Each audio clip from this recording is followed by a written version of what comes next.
Please welcome my guest for today, Emu. Oh, hi everyone. Thank you for coming. Yay. Hi, Emu. Welcome on in. Woo. Thank you for having me. The pleasure is all mine. I'm sure that most people in the audience tonight are already familiar with you, but for those who aren't, if you could please introduce yourself. All right. Yeah, hello everyone. I'm Emu. Degen artist Alien Bunny. I draw mostly and I play like Genshin and do just chatting or whatever. Yeah. Chill. Mm, You are actually the third member of the group Izakaya, who's been on my show. Izakaya being a relatively new group that you are part of, but we also have Tane and Yozo, who have been on the show in the past. Yeah. So Izakaya is like a team I launched around end of March during my partner Annie, and yeah, it's like a group of like my really close friends. They're pretty chill, super uh very nice, and we talk a lot and whatever. Mm-mm. Definitely, yeah. I've been aware of you for a while, and uh, one thing I mentioned when we were talking earlier in the week is that, fortunately for me, as someone who only does one show a week, means that I'm never going to be hard pressed to find guests because there are far more VTubers than I could ever hope to interview at a once a week pace. Goodness knows, and even if I did more than one show a week, I'd probably still have plenty. But it was a type of thing that I was like, wait a minute, I haven't had Emu on yet. I've been meaning to have Emu on. So I'm so Oh. glad to have you here today. I think we're gonna have a lot of fun, and I know that obviously one of the things that you are best known for is your art. And I know you've been an artist for some time, that you grew up really enjoying art, but I am curious, growing up, at least until the past couple of years, being a streaming artist wasn't exactly something viable. So I'm guessing you didn't really grow up thinking, all right, I want to stream and do art and take VTuber commissions, because VTubers didn't exist, 10 years ago. So Yeah. I'm curious, when you were younger, was there a particular type of art or a particular discipline that you saw yourself going into? Or was it just, I know I enjoy art and I'm not sure to what end, but I know that if I want to be an artist, I need to improve my skills. So I'm just going to improve my skills and go, and I'll figure out how I want to use my skills down the line. So funny enough, I believe when I was like 4, I already started drawing. It was like just something I really enjoyed. I remember actually I started off with like a right hand, but I thought it was boring because everyone's a right handy, so I made myself a left hand. Yay, lefties unite. Yeah, yeah. Oh, nice, nice. Yeah, yeah, yeah.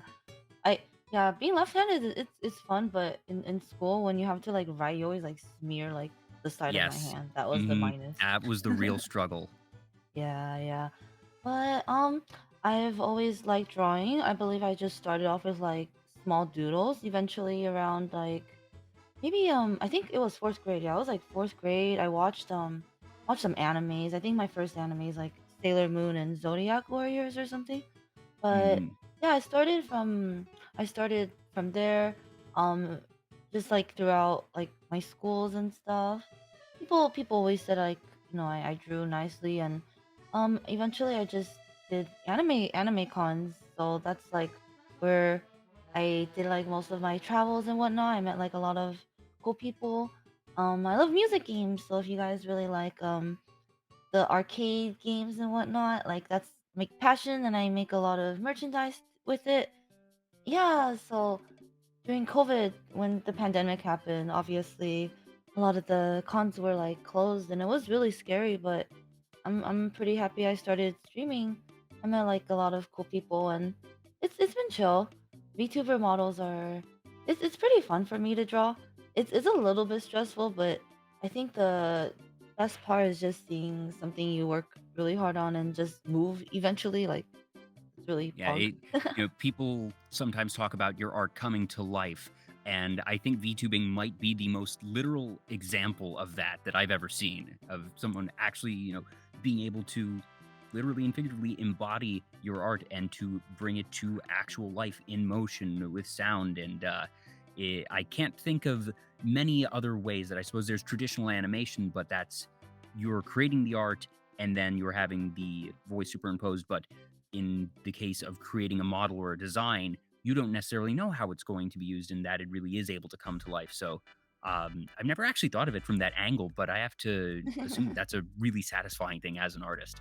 No, for sure, cause like throughout um yeah, throughout drawing Mary's model or just like mines in general, it was, it's pretty tiring cause there's a lot of different parts. Like actually with how live 2D technology has always been improving, I have to start cutting my models a bit better now. Like when I like the most recent model I've drawn is for Meriwether, and when I submitted the model, Twin Tails told me I have to like custom parts specifically, but it wasn't bad. So yeah, it's like a learning process, but definitely when the model's like moving and stuff, it's just so cool.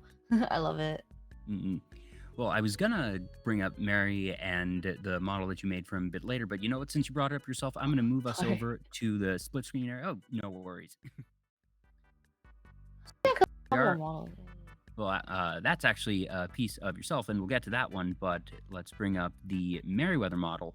So this is the one that you were talking about, and I am curious: is there anything of an origin story to this one? That did Mary sort of put out a tweet saying, "Hey, I'm looking for someone to help me with a new model," or did he approach you? How did that all start? Uh, hmm. He likes Asanagi, the doujinshi artist, and I draw like Asanagi. And Well, there you go. he wants to be destroyed by his ugly bastard self, probably. I'm assuming. So I was like, what kind of like bratty boy I have to draw to make him like choke himself? And then he was super lenient on the clothing. I just picked something, and then he's just like, oh, this is nice, this is nice. So very like easy. It was like not too like troublesome.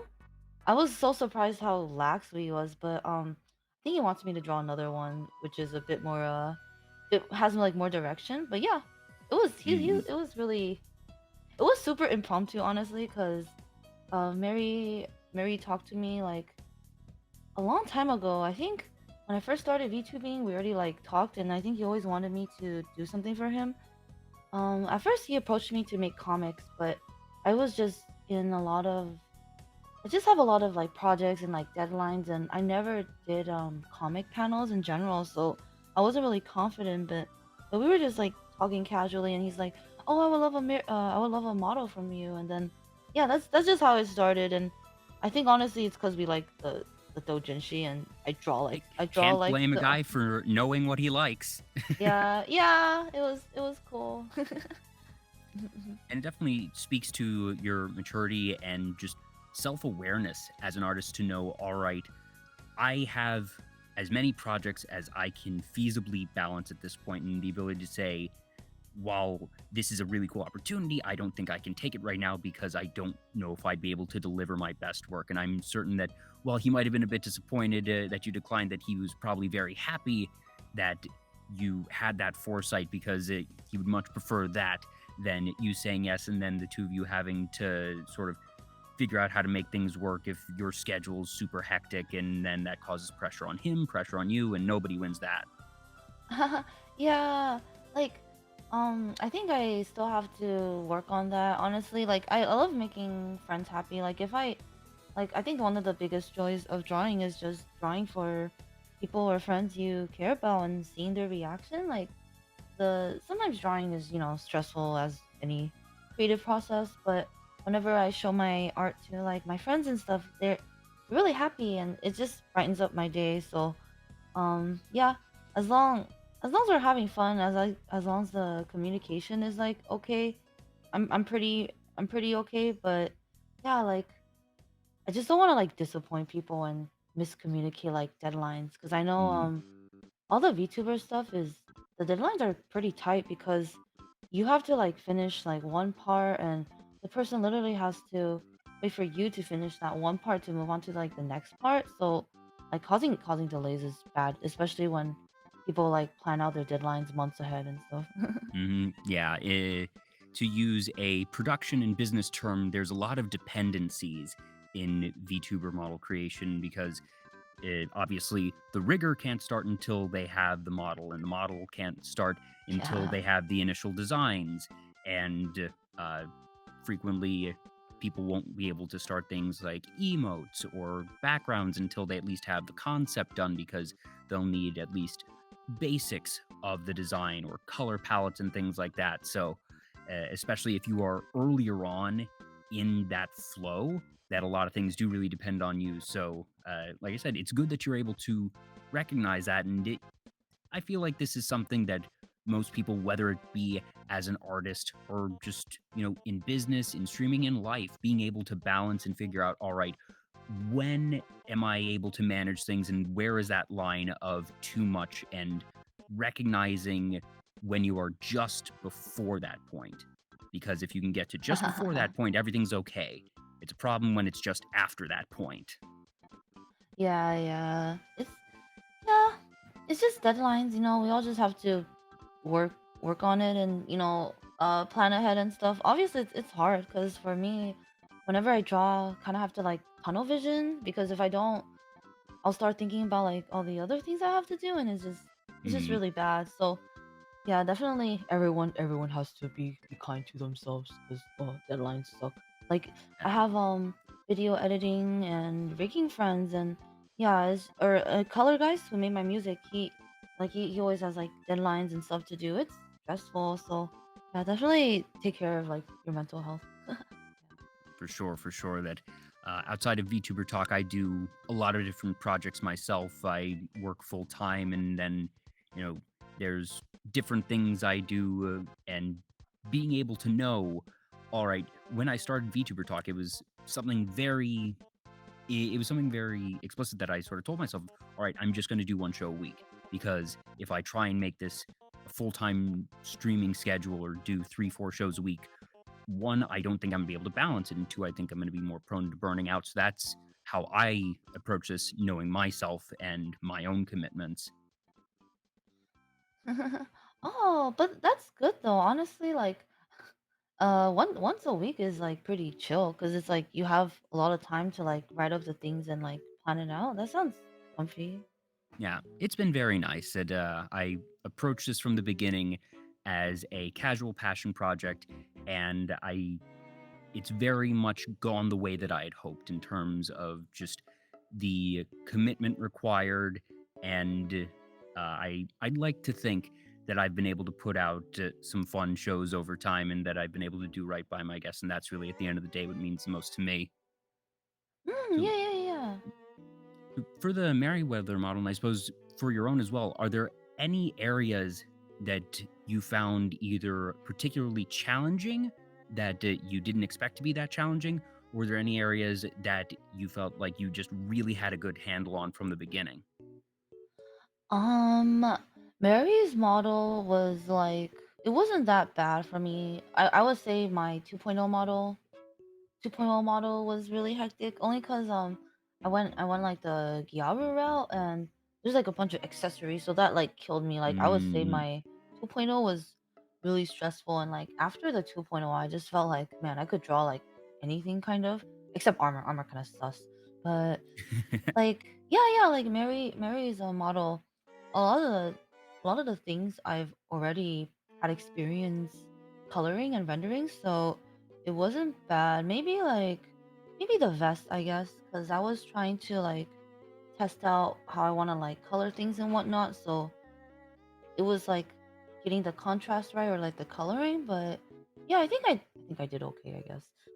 Yeah. Mm. When it comes to your style as a whole, do you feel that you have any particular specialties? Uh oh, I can draw like Ahe Gao, the face in the hentais. Yes, I do. Yeah, yeah, I can draw those faces really good. Yeah, I'm Hmm. really good at drawing like the tongue sticking out, but yeah, I think I draw like expressions okay because I read a lot of like Asanagi. It's like my favorite artist, and honestly, um, what caught me to their art like in the beginning was how expressive the faces were, because a lot of art I feel like the face is just usually like a smile or it's very pretty, right? But there's usually the expressions they don't vary a lot, and yeah, I don't know. I just like to make like cute expressions. I think people have mentioned the thick eyelashes and like the diamond sparkle. But yeah, Mm. I think that's mostly it. I'm trying to like I'm trying to do more stuff with my art this year, and like maybe I think by the end of this year it should look nicer. Yeah, yeah, yeah. Hopefully. Awesome. I'm going to bring up the piece we had initially. This was the one, it was a relatively recent trend that I feel like there's, every couple of weeks or months that you have sort of an artist trend. That there was the Jacko pose for a time, and there was the Gris swimsuit for the time. And Oh. then this one was the sort of reverse swimsuit, as it were. And that you had this very, very cultured one of Oh yourself. yeah. And it's the type of thing that you have just sort of the expressiveness, that it's not just the smile, but it's sort of the playful tongue sticking out, that you have the eyes, like you mentioned, and obviously all the other very fine details as well. Yeah. Oh, and the cheeks. Yeah, I like the puffy cheeks. Mm, um.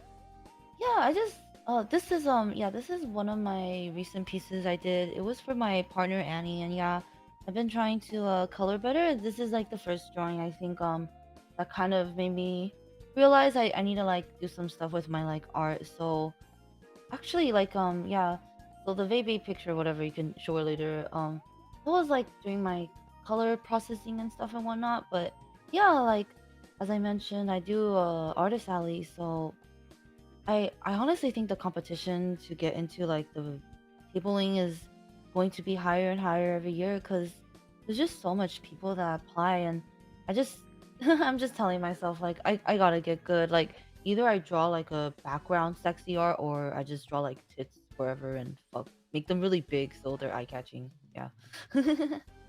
hey, if it works, it works, and if you enjoy it, you enjoy it. And I do know that you enjoy your very, very fine waifus. Yeah, I love waifus. Fuck drawing guys. Don't be a guy. I'll never draw males except Mary because he's like a girl. That version. And you mentioned conventions. So one thing that I've mentioned on the show before is that prior to 2020, I did a fair bit of convention work myself, usually working booths sometimes for industry and on rare occasion for convention side. But uh, it's it's a different world working conventions versus attending conventions, Oh and yeah. obviously it's very different, the type of work that I do versus the work that you do. That when you're tabling and when you're doing artist alley stuff, that it's not quite the same as like the booths that I would work, or when I'm running around in behind the scenes areas. But for you, one, do you remember what the first convention that you ever had a table at was? And do you recall, I suppose, what the best selling item was at that convention? Uh well, I don't know. I don't okay, so I'll have to say when I started Artist Alley, it was like middle school. I didn't take it seriously. So like the first 3 years, I was I was a bad kid back then. I wasted a lot of money. So I would just get like the tables and then I would like not do anything or I let my friends borrow it. So I think until like maybe like sophomore or whatever, I started taking it a bit more seriously. I would say when I first started tabling, button pins was like the shit back then. It is not the shit anymore. It's like enamel pins now.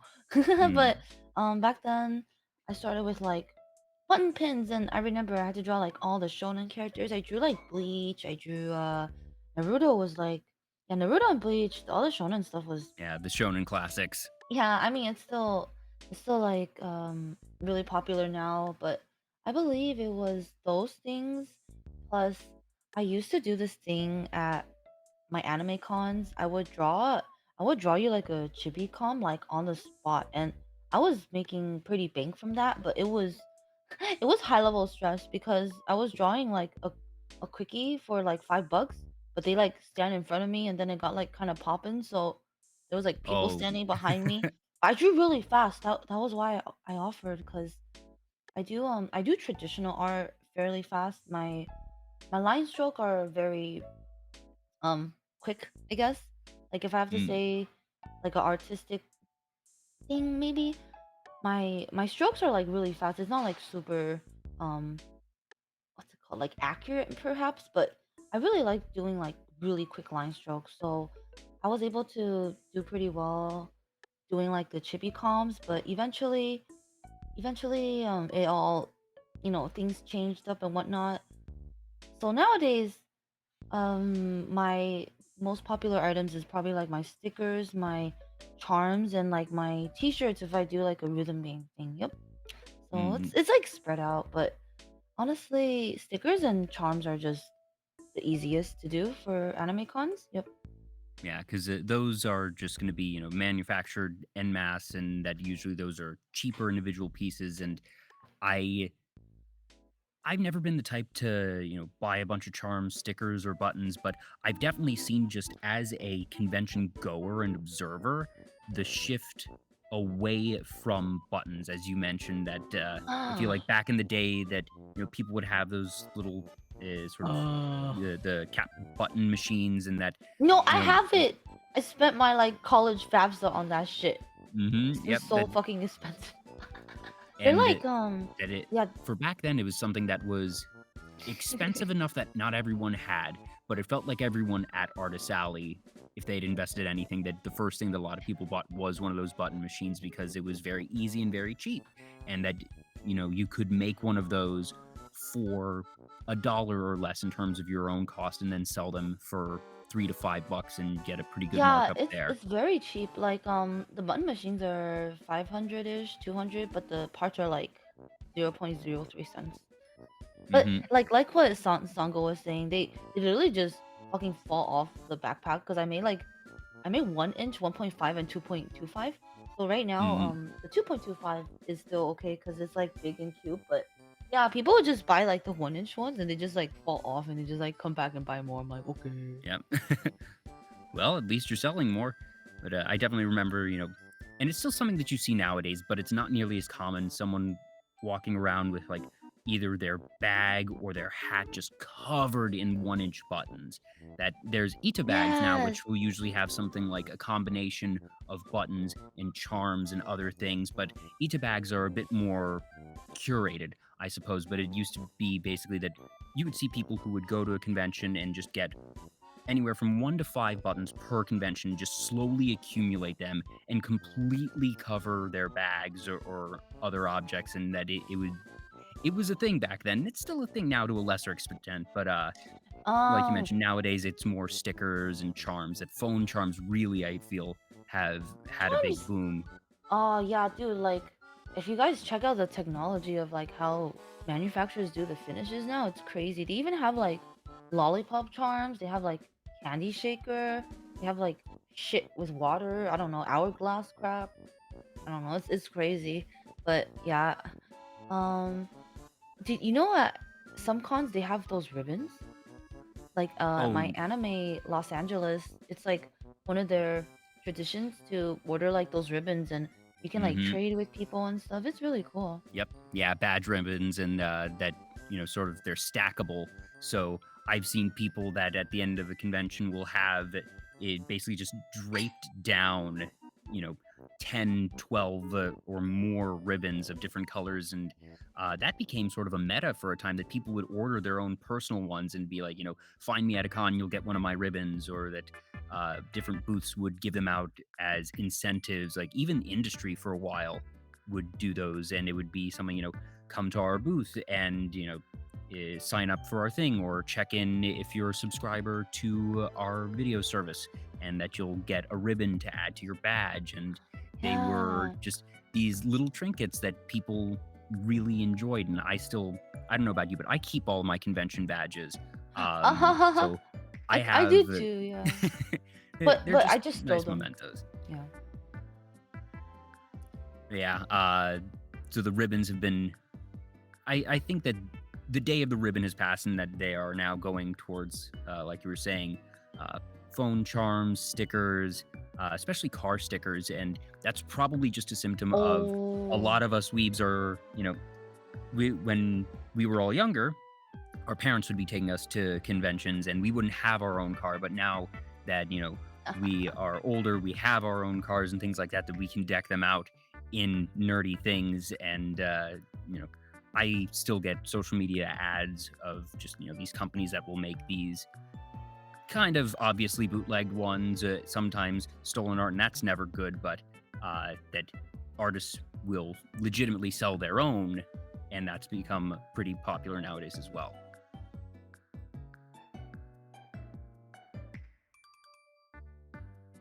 Uh-oh, Emu, you there? Oh, sorry. Yeah. Throughout streaming, I met some friends, and I actually met someone that's like a local sticker supplier for me. So luckily, oh yeah, so you want to know about like the process a little bit? My charms, so anything like international, I have to make like a month prior before the con, but it's always, it's always easier to have like local things, right? So Mm-hmm. luckily stickers and yeah, it's only stickers I have local, but I actually bought a printer, so I print my own prints at home, so that way I can just print like 5 hours before I go to the con. Yep, Yeah, yep. instead of like Especially that. Oh, oh sorry, go yeah, ahead. I was like it's especially since beforehand I would have to go to like a store or order online, but yeah, it's stressful.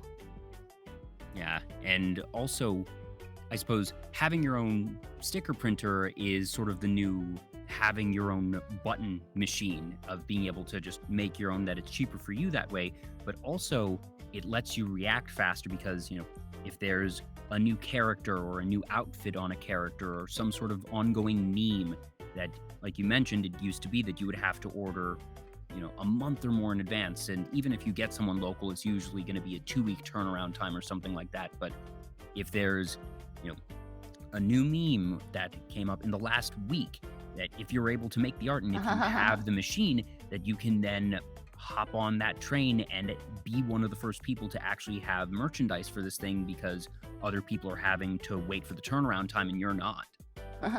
Oh wait, okay, so if you're talking about the vinyl printer, that's like 22K. I do not have that one.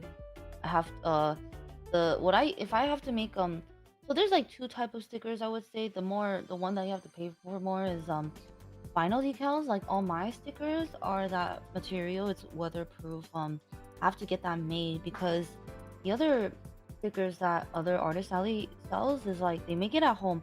They have like a silhouette cutter. It can die cut things. I also have that, but over time I just don't have enough time to like really produce and make the stuff my own. So yeah, for Mm, nowadays, like I do have to like send in my stickers, but that person is local, so it's like pretty convenient. Yeah. Mm-mm. gotcha. Yeah. Do you have a process, or I suppose, how do you decide what things you're going to make merch for? Because you obviously do more art, or rather, not all of your art becomes stickers or used in merch or used for prints. How do you decide what you end up selling at a booth? Um, so yeah, that's a good question. For my, as you guys see my gift art, whatever, the resolution isn't like really high. Those are for more like web browsing. So those are just for like fun, but some like the cheap howl drawing I drew, the lunar year painting, um, it was like made for like I was just doing it, but I was able to kind of take the line art and extend it a bit and make it a print. So how I decide on what to sell is, throughout anime cons, you definitely see like trends and whatnot. I personally don't really dabble into shonen. Well, shonen has like dudes, so I wouldn't fucking draw dudes anyways. But um, like I would just draw the waifus of things. FGO was kind of like my big thing, but it's kind of starting to die out because Genshin is just really overpowering at like all the conventions right now. So I Hmm. feel like I'm kind of like a crossroad because I don't know if I should like whore myself for like Genshin or do have like a little mix. I'll probably just have like a mix to show more variety. But for me right now, I had to work really hard for the con upcoming and at the end of this month off Kai because it's Hololive. It's VTubers focused, and I actually didn't have any VTuber merch except like Gura, but like I just had like a sticker for Gura. But yeah, I have to slowly start shifting all my merchandise to like Genshin and Hololive. Print wise, flavor of the month or flavor of the season anime wise is good. Like Marin, like I will draw more Marin. Like Did you watch Spy X Family yet? Like, Yes, yeah. I have. I have known Anya for 20 minutes and I love her. yes, like the girl coming out this this week. Yeah, Yoru the wife, like she's so hot. Like I'm considering drawing her. That stuff does pretty good for anime cons, but the only downside is once the hot cake ends, it won't pop off as much, so you will have to draw like another flavor of the month. But Hmm. like And you need to hope it that is. you aren't left over with a bunch of stock of the thing Yeah, that is no yeah. longer the hot product. Yeah, so it's a little bit hard, but yeah, like, and from what I see from other big artists, they have like a buildup of like fandoms or things they enjoy drawing. So eventually, people will like kind of know your table to be like that table. But since I drew rhythm games, I actually had like so many prints because, oh yeah, so what I did for my rhythm game was I'll make the T-shirt and then I'll make it into a print. So it was like a two for like a 2-for-1 thing. Hmm. And yeah, my prints for rhythm games they don't do well because no one knows about rhythm games. So like having it up, like it would only sell at Magfest because those people know me. But Yeah, otherwise, like at like my local cons, they're just like they do not sell. Yeah. it is a bit more niche, I suppose. Yeah. Also, Aircool31, thank you for the follow. So Yo, Airco. I brought up the Marin piece that you did recently. Well, sort of 3 pieces in one. And I do appreciate that you have Gojo there in the corner, just sort of freaking out. Ah. I freak out too. That episode too. Oh, Yes, very understandable, very yeah. relatable. Yeah. So you mentioned that you are going to be going to Offkai. That's cool. It's been really interesting to see them, ramping up, and it was sort of the first time that I saw. All right, someone's trying a VTuber con, and it's not. I suppose it's not really an established convention running company or anything. That Mm. there's the initial worry of, okay, are they going to be able to do well? And I have to say, just from how they've been conducting themselves with their announcements, with the people they've invited, and with what I've seen on their website, I'm impressed that there's horror stories out there that obviously one of the most infamous in our community is DashCon. DashCon. Oh my god. And if you ever want to insult a convention runner, compare them to DashCon. It is the equivalent of a slur. It is offensive to call someone DashCon if they are in an event running position. Oh, I actually And have a. There's actually another con. Have you heard about Toho Con or Akiba Expo? Those were like two Akiba local things. Expo, yes, not TohoCon though. Yeah, Toho Con was like a con in my area. It happened for like 2 years, but the second year, basically they were like, oh, if you're a vendor or you're a guest, you get free comp for like the hotel. So, I got the hotel and stuff, and like a few months later, they're like, oh, by the way, it wasn't free. Can you please pay? So all the guests that No. flew in from Japan thought was like it was free and stuff.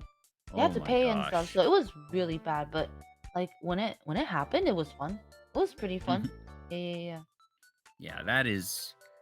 There's probably actually just legal recourse against that, but Oh yeah, there was not really sure. But illegal. that's not good. But fortunately, like I was saying, for Offkai, that I have been very impressed that the way they've conducted themselves with social media, and that I'm sure there's going to be bumps along the road because there's bumps along the road for every con. Even the biggest cons, the most well-run cons, have things go wrong. That's just the nature of live events. But I will say that I'm actually really optimistic for Offkai Expo, and I'm not going to be there myself, but it's very exciting to see just how many people are going to be there, and it I hope it does well, because this is sort of the proof of concept for This a is like VTuber show that if this does well, there will be more.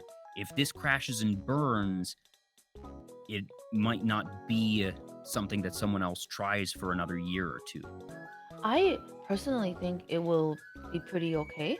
Um, it was like, yeah, so this is NorCal has Fanime, so I think it's just Mm, probably like those people that kind of organize it because it's like fan run. yeah. They Yeah, it probably definitely like, helps that it's in California, that it's not somewhere in like, Oregon or some place oh, where you're gonna have a lot of people Nebraska. fly out. Yeah, no offense to Nebraska and Oregon, they're fine places, but they don't have a lot of people. Whereas California, it's gonna be a day trip for a lot of people, not necessarily having to do flights and having to coordinate quite as much. So, it's where the people are, and like I said, the way that they've been operating things, I actually think that it has the potential to be even better than people would expect, and that it could end up becoming pretty big in the next couple years if they play yeah. their cards right. So, fingers I crossed. I want want to money. see them succeed. Yeah, yeah. I'm excited. I think I honestly feel like it is like pretty good because it's so close to like the EN community that like all the Twitch EN people are like, "Oh, let's Hmm. go help and like support this con," cuz I think this is like a prequel to TwitchCon. So this is kind of seeing how VTubers will like see Mm. each other IRL maybe. And Yeah, then that's going to be yeah, the we'll see. interesting thing. That obviously a lot of the guests that are going as VTubers will not be going in person, that some will be having meet and greets, and I think virtual meet and greets are a thing of the future. That I think that conventions are going to start having like IRL guests, VAs, doing virtual meet and greets like VTubers, and it'll be the type of thing that a VA, whoever it might be, will have a stack of posters at their house, and that they Oh. can, meet with their fans over Zoom and, hi, how are you? What's your name? Who do I make this autograph out to? They scribble it all out and they put it in the mail, and the shipping is prepaid by the convention. And that virtual guest appearances, I think, are going to be pioneered by VTubers in the next couple of years, and that it will be built outward to encompass IRL guests as well, because there's a lot of people who might not be able to make it, especially guests from Japan, that, you know, either because of time commitments or just costs, that, all right, a con can't pay to fly them out, the visa process, the airfare, the hotels, and everything, Oh, but that they yeah. can pay someone their appearance fee, and that for a couple of hours on one day, that, from either their home or maybe the studio they work for, that they can, have a camera, they can do a panel, they can do an autograph session, and that guest appearances that aren't just VTubers that otherwise couldn't happen will start to become viable. And I think that VTubers are going to sort of set the stage for that and help, I guess, set a precedent. Yeah, yeah. I agree. Honestly, I think it's a good deal because like Project Melody and Iron Mouse is gonna be there. You paying like $20 to talk to them, not like on Twitch you pay like 100 or 1,000 and they go like, "Oh, thanks Yeah, for or, the promo." if you go to Comic Cons, that, to speak with Mark Hamill or something might cost $60, $80, and people will pay that. People will pay it happily. So by comparison, frankly, $20, that's a deal. That's pretty cheap. I think it's going to be a very interesting couple of years, and I'm just happy that, conventions are viable again, because it's been a long time, and Oh yeah. man, I'm missing people. Mossy Tritos, thank you for the follow. Yeah, like um oh my god. Yeah, it'll be nice.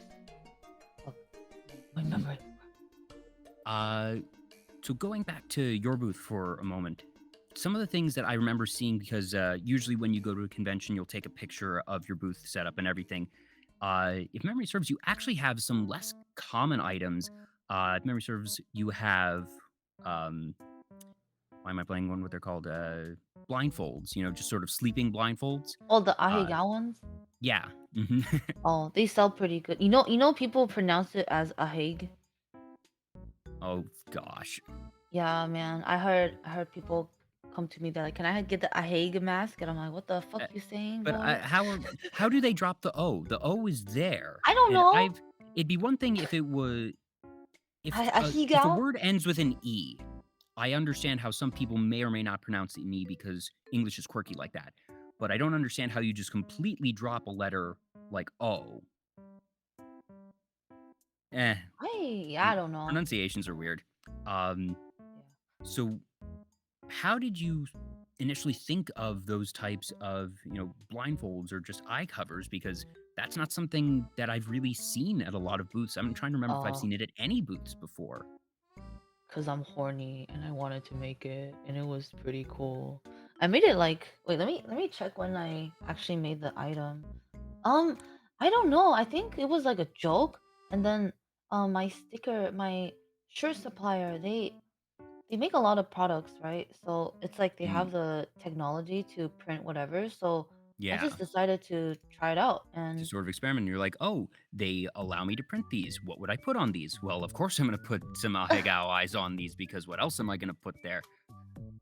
yeah, I think I made them around like 2019 maybe perhaps or 2020, but Mm, they've been pretty good, and ever since COVID face mask, I was like, oh, maybe I'll make the tongue. It sells pretty good. yeah. People The buy the other set. more unique thing that you have that you mentioned t-shirts, and those aren't super common, but the one that really caught my eye is you have baseball jerseys, and I have never seen another booth with baseball jerseys. Oh my god. Oh, actually, I can show you this. I mean, this is the people I got reference from. Can I post in chat? It's Uh, like a clothing uh, website, or you want me it to send it? might bonk the link. Send it to me. Okay, okay. Yeah. So, um, a lot of Hunt is actually it's moving kind of towards like hype beast techwear. So if you're in California, if you go to those conventions that focus solely on like sticker vendings and whatnot, a lot of the trend is like anime girls, like hype beast. They wear like techwear and fashion. So it's like the weaves are like more fashionable now. So I'm like, Mm-hmm. maybe I'll make this Genshin jersey. It's like it does okay, but it costs me money to make, so I have to like price it a bit higher, and like a lot Yeah, of the it's Genshin high audience. quality. I just from the look of it, that it almost looks like it's satin or something, and I'm guessing it's not quite that, but it's It's not just polyester. cotton. Yeah, it's Mm, polyester, and it's actually pretty cool. If you go on my website, I designed it pretty nicely. There's the sleeves are different designs and stuff, but um yeah, Genshin has a lot of like kids. When I went to my con beginning of this month, it was like middle school or high school Genshin friends, and they just bring their friends to cosplay with. I was like, what the fuck? hey, little weebs have to start somewhere. Oh my god. By the time they're 18, I don't know, man. Too into the anime titty. Hey, I feel like that's where we started, and it's sort of weird to think, that we are. I maintain that I'm not a boomer in my late 20s, but it feels like getting in the late 20s is almost a boomer because we're starting to see, like you said, middle schoolers, high schoolers, and younger college kids get into anime, and for me, it makes me really happy because it means, all right, the fandoms are going to continue. That anime is in a good place. That people are still finding it and getting into it, and they are the weebs of tomorrow, and they will help make sure that conventions and anime remain relevant. And it's been this long and sort of arduous push for us to hit what is almost mainstream at this point, but I wouldn't say mainstream yet, but that it's it's much better than it was 10 years ago, goodness knows. That if you compare it to when we were younger, watching something like Sailor Moon on TV, and that, all we would have is what was on Toonami or 4Kids or public broadcast if you were lucky enough to have it in your area. And now we have companies like Disney, like Netflix, obviously Crunchyroll, Funimation, that the actual industry powerhouses, as you were, but that it's when Disney starts getting into it, that's when all right, Ah, things have really made it, and it's very exciting to see. oh, that's yeah. I like when I was in school, anime was like not the thing. I think it was not a lot of people were into it, but Yeah, it's like going out nowadays is like there's a lot of anime. yeah. It's just like in It's general. still, mhm. Oh, It's still oh, sort of niche, but it's not as niche as it used to be. You know what I mean? Yeah. It's it's like interesting, like things change. But honestly, like there's like a revival of like Naruto. Like there's so much Akatsuki now. I don't know why.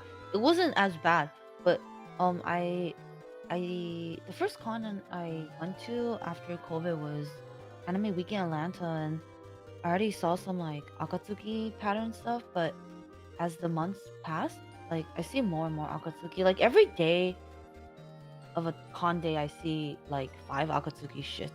Yeah. I feel like it's just going to become one of those staple outfits. One, because it's pretty simple, that it's just the red cloud and it's a big robe, that it's not a very difficult one to make, and it's something that a lot of companies will just sell. So for beginning cosplayers, I think it has a lot of appeal that way. Plus, I feel like most people who are into anime had sort of that, edgelord phase, even if it didn't last that long. I feel like everyone had at least a short edgelord phase, and the I did. Akatsuki are edgelords if I've ever seen them. Yeah, I'll Sharingan my homework so I don't have to do it. Fuck. I'll do it. I'll trap my teachers in the infinite loop so they think I did my homework, but I didn't. They have the concept of chuni in Japan, and even if we don't really have a American term for things like that, I suppose the closest thing that we have to the phrase chuni is edgelord in English. That it's not exactly the same concept, but it's pretty close. And Yeah. we recognize now that it's cringe. They'll recognize in a couple years that it's cringe, and the cycle will continue. Yeah, and then like the new generation will be like, damn, Akatsuki, this looks pretty buzzing, or whatever new words come up. Yep. The circle of life, the circle of weeb life. So the piece that I just brought up is the Callie outfit. If memory serves, I think it was her New Year's outfit. Or it was it's her formal outfit. Yeah, it's the formal. Callie's like the most. I think I've drawn Callie the most for all like Hololive in general. I honestly like Maureen the most, but I think Callie is just easy to draw, and it's EN, and I really like her music. So yeah, it worked out. Also, her tits are nice. I think I always have fun drawing her boobs. Yeah. Yes, indeed. And hearing that Maureen is one of your other favorites is entirely unsurprising. Oh, well, when I first got into Hololive, my first love was Aqua. I mean, I still love her because Umayo Puyo man's art is like, it's so fucking good. I love their artist, but like over time, just watching it and like memes and stuff, yeah, definitely Maureen is like my favorite. But I'll say I like Aqua's art more. I like Maureen's personality the most. Yeah. Yeah, if memory serves, I think Aqua was in, I forget if it was a Valorant or an Apex. Apex? She was... Oh my god, I'm really happy for her. Everyone like Aqua.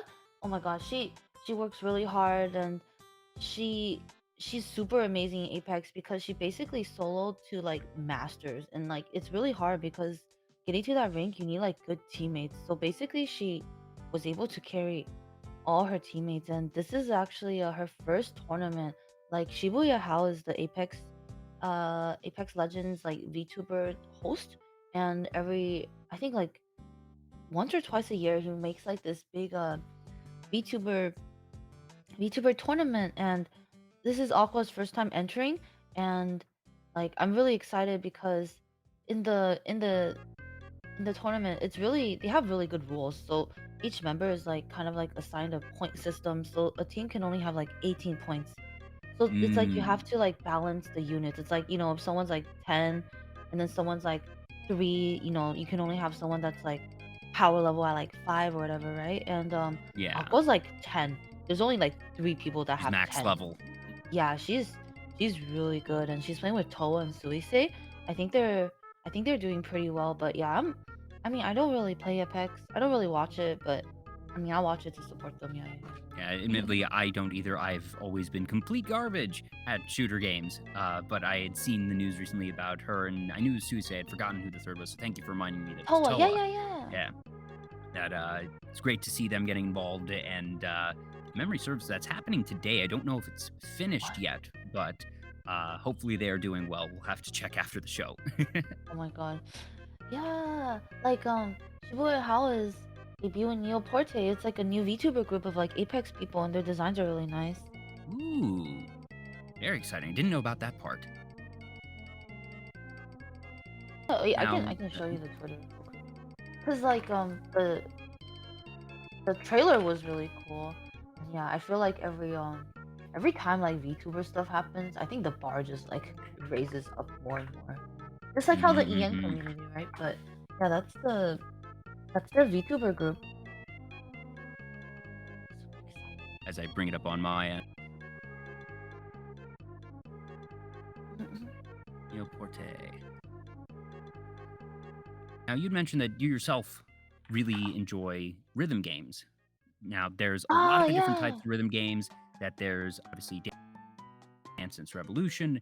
There's a number of different ones that are on mobile where it's more tap based, but there's just a plethora of different arcade games that, you know, if you go to the franchise here in the US, and I forget if it's in Canada as well, but at least in the US, Round One is a sort of Dave and Buster's like place that is known for having a very good Yeah. selection of Japanese rhythm games. Yeah, it's mostly for the Japanese.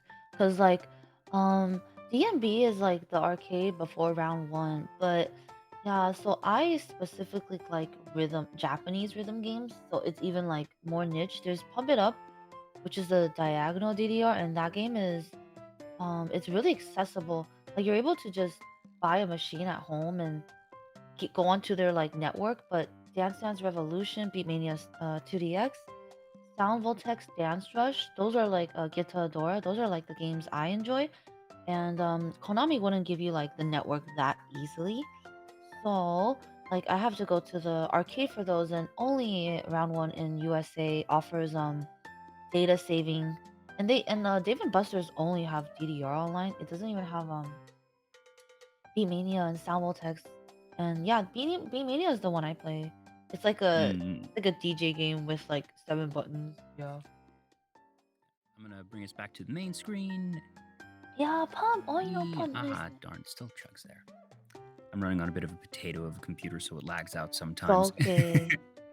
Yeah, Beatmania 2DX is the game I really enjoy if anyone wants to check it out. Yeah, I've seen Beatmania in, like you mentioned, round one. They also have a good number at Magfest every year. You Yes. mentioned that Magfest is one of the places that you go to. I passed by your booth, and it wasn't until after I had passed it that I realized, oh, that's Emus, because I then later that night saw your tweet about it and was like, oh. But yeah, that Magfest it's the convention that I go to be an attendee and not an exhibitor. It's the one place that I will not staff because I Oh just my enjoy being an God. attendee too much. Wait, tell me how your experience. I think I've done Mag 3, 4 times, and I think the first year I was an attendee, and it was just like music game stuff. Cause like Magfest, well, still now it's one of the cons that have like so much music games. Like that was Yeah, the well, MAG biggest stands for appeal for Music me. and Gaming Festival, so Yeah, that it's is so their good. thing. And dude, everyone, the fucking games are free, man.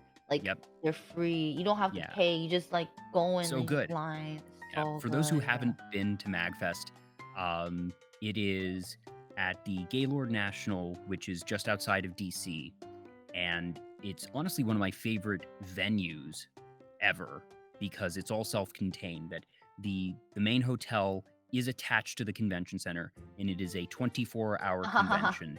That Yeah, but they have panels going basically from 8 a.m. until 2 a.m. every day, and this year notwithstanding, that under normal circumstances, they have the arcade open 24/7. So from Thursday until late Sunday, that you can just go in, and they have, I'd say, probably somewhere around 300, 400 arcade cabinets, everything from rhythm games, racing games, it's so cool. Like and just set to free. And then they also have another hall where it's all consoles, TVs. So yeah, you yeah. can just go in and play, and that's apart from all of the normal stuff of panels, concerts, what have you. They had to make it so it wasn't 24 hours this year. That as part of their COVID protocols, they closed the hall from 4 to 8 a.m. And that for them was a painful thing because they very much pride themselves on being 24 hours. And fortunately, most people were very understanding that they were taking the quietest hours already. So No, that's most people weren't super yeah. inconvenienced by it. And I think that they did very well with it. But under normal circumstances, you could go in at 4 or 5 a.m. Dude, like people are busting at like 5 a.m. They're just like Oh, yeah. the floor smells like beer. Mm-hmm. Little bit. Yeah. It's really fun. Like oh my god, I think the biggest thing, dude, fucking Gaylord is like so beautiful, right? Like It's the so venue pretty. is like god, like I would have sex in like that area with the waterfall, with the the glass windows. Yeah, it's so Mm-hmm. pretty. Yeah, And they, then they have this little village area, and it's the same venue that hosts Katsucon, which is famous. People know it sort of as the Katsucon gazebo. It's there at Magfest as well, and it is absolutely an institution there. yeah, it's really pretty. Like I remember when I first went, like it's just like so beautiful. And if you could get a hotel room in the main hotel, that's like fucking bussin'. But I have bad RNG, so I always have to like Mm, get some yeah, because they hotel do like a hotel lottery yeah for it. I yeah, have and a people group of scalp it. friends. Yeah, no, the way my friends and I do it is I'm in a group of like 25-ish people, and we just have a Discord server, and we've run it like Oh the my past god. 4 or 5 years, and it's just all right. Everyone is in, and we know between the 25 of us, if we only need 4 or 5-ish rooms, and it's just all right. Everyone who is in this sort of collective unit gets first priority. So, uh, if you are able to get a room that other people in this sort of, it's sort of a risk sharing pool, as it were, that other people in the group get first dibs at the other slots in your hotel room. But that also means if you have bad RNG, like I do as well, that the other people in the group are going to get it. So you're able to hop in with them. And it's worked out very nicely for us every year that we've done it. It's really nice. Super convenient because it's really cold. But man, MacFest also fucking awesome because you walk out and there's like CVS. And god, Yeah. dude, Nando's every fucking year. You know, I actually bring Mhm. back a chicken sometimes. Like my last Nice. not this year. I would Nando's is like African rub chicken, and I'm like fucking addicted. I actually brought back some sauces, and I would I would just buy a whole turkey for no, whole chicken for like 30 and like fly back to Cali. Yeah. Nice. Yeah. I think they have Nando's in California as well, but maybe I'm wrong. No, they don't have the Nando's brand specifically. We have like maybe one or two like peri peri chicken, but Nando's is just the best. Yeah. Yeah, it's So really good. good. Oh my god. And another thing I love going to MacFest for is I love Wawa. Wawa, that fucking convenience store. Oh, I yeah. will get I will get like a Uber to go to the Wawa and just fucking pour their lemonade. It's like 7-Eleven if it was actually like better and it had hot food. Yeah. Yeah. Yeah. That if you live in the Texas area or some areas in the South, that there's Racetrack, which is a bit similar. Not Oh. quite the same. It's for the Canadian friends. It's why am I blanking on the name of it? Tim Hortons, similar to Tim Hortons. Oh, At yeah. least I think it is. No, I'm pretty I've sure it heard is. of Timmy runs. My Mhm. friend Tawny talks about it. Yeah. For me, yeah, unfortunately in Cali, we don't really have like we have 7-Eleven, it's okay, but like compared to the food like Wawa has, I don't Oh think yeah, we not have the same. anything. Yeah, we do not have anything in Cali where there's like a kitchen and they make you good food. Well, like I love the smoothies. Every time I go Wawa, I only have like a day or two to drink or because I usually have to go Wawa on Sunday, like after my con, and I fly out on Monday. Hmm. So I only have like one day, but I get like a coffee and I get like a fucking smoothie, peach mango smoothie. So Yeah, good. your reward for a job well done over the course of the weekend. Yeah, go to a gas station and like buy a lot Yep. of drinks. Yeah, So yeah, it's Magfest it's a really cool convention, and if you're able to get there, definitely for anyone who hasn't been before, try and make it at least once. It's worth it. It's honestly, as an attendee, it's not bad. Like their badges are quite cheap compared to the general anime con. I don't think they're like that expensive. So They yeah, increased the price this year because obviously, coming out of COVID, that yeah, a yeah. lot of places had to raise their prices because they were trying to keep the number of badges sold lower. But generally speaking, that they're not going to be more expensive than something at a major anime convention. So, yeah. And it's 4 days, not 3. So you also get the deal that way as well. Mm. Uh-huh. It's really nice. Mhm. Oh, hi, Tancho. Hello, Mm. welcome in, Dancho. One Ah. one thing that I know that you enjoy, you mentioned smoothies, but I know you're a big tea drinker. And tea is actually Ah. something I haven't gotten to discuss with a guest in a long time. Oh, yeah. I'm very basic when it comes to tea, that I am very content with just black tea, one sugar, whether it be, Earl Grey, English breakfast, or just simple generic black tea. And that's usually what I go for. But I will every so often try the fancier ones.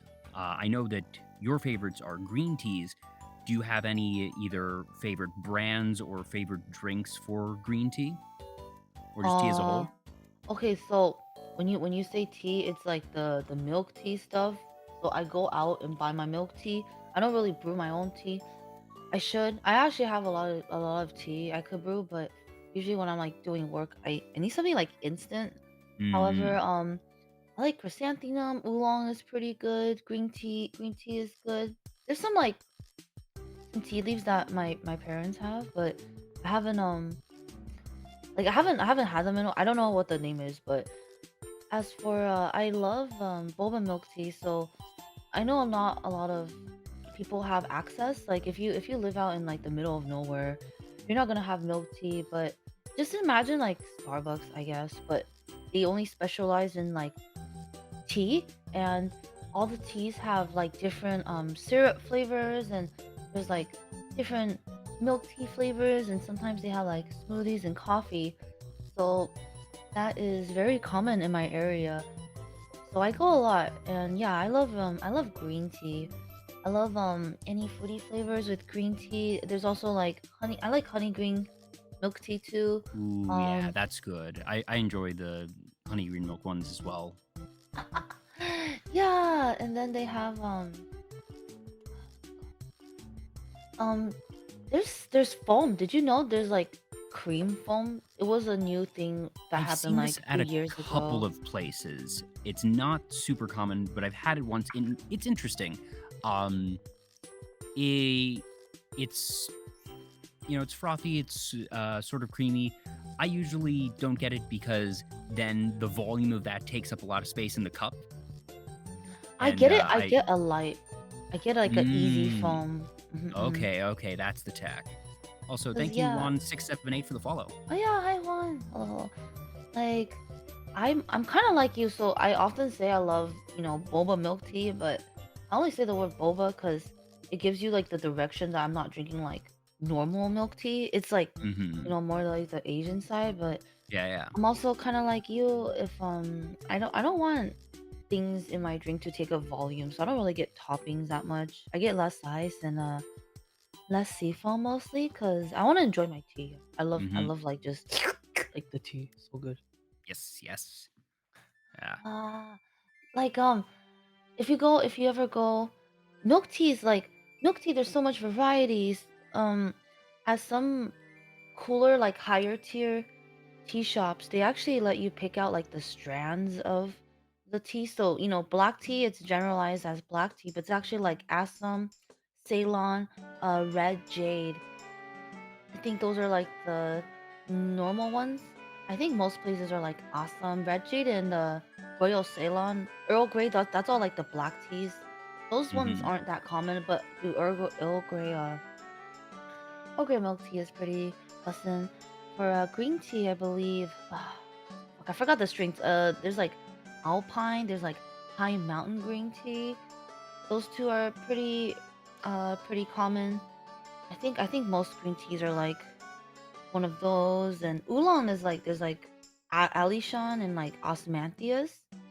But yeah, like the higher places they let you like pick out the tea leaves, but most of the places like a general. But also with milk teas, there's like Hokkaido, Okinawa, Thai tea, matcha. I love matcha milk tea. Yeah, Yeah, matcha milk matcha is like tea. one of my favorite flavors. Yeah. Mhm, Matcha mhm, mhm. is, I suppose, I would say it's the most common in the US version of Japanese green tea. That's what I know, at least until I got a bit more versed in it, that's what I sort of associated with being just Japanese green tea, that matcha is sort of the go-to. It's that very iconic sort of emerald color. It's usually very sweet. It's the type of thing that most boba places are going to use when you have a Japanese green tea, that's just their sort of Americanized slang for matcha, Oh, at least yeah. for the ones that I've been to. Yeah, I don't know. For here, it's just matcha, I think, but it's like not everyone's thing because it's a little bit bitter, I guess. But yeah, Mhm. um, man, the tea though, I'll have to say, when I first got into milk tea, it was like $4. It's like 6 to 7 now. Yeah, it's Oh, become that's sort of the thing for higher end drinks, and whether it be Starbucks or something like this, that it, it's not the thing you're probably going to get for yourself every day, but as a treat, it's very I nice. I get it like every day, every other day. It's my copium. Yeah, that's fair. Everyone has their thing. Everyone has their thing that that they're going to spend a little bit extra on, and for some people that's really nice coffee. In your case, it's really nice tea. yeah. Then like I fucking spill it on like my desk, and then I Oh, just that's cry. tragedy. Oh yeah, That's the my worst. no, I'm really clumsy. I always like drop my fork. Like every time on my stream, there's always like the sound of well, I'm not gonna drop anything right now, but yeah, it's like the Yeah, you or hear the clattering. It's like, yeah. no. Yeah, then I have to like mute myself. Mm, But hopefully, it's not happening during an ASMR stream. oh fuck, I like just hit stuff. But yeah, for sure. Yeah, I really like the tea places. There's also like smoothies and stuff too. It's like a whole new different thing. I don't really get smoothies much because I just love fucking tea. Like fruit teas are so good.